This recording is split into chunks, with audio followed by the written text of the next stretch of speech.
नमस्कार. आज आपल्याला पालकाची भाजी करायची आहे.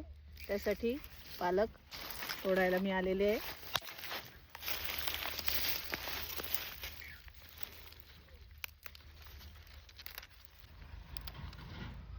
आजच्या पुरता पालक मी काढलेला आहे.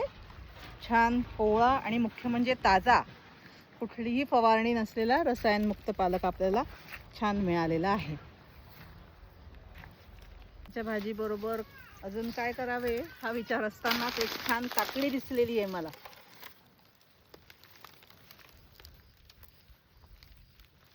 काकडीची कोशिंबीर. काकडी काढताना मला इथे कारल्याच्या वेलाला फुलं आणि कारली सुद्धा धरलेली दिसली. हे बघा, फूल आणि ही छान गावरानी छोटी छोटी कारली आहेत, आपण बघू शकताय.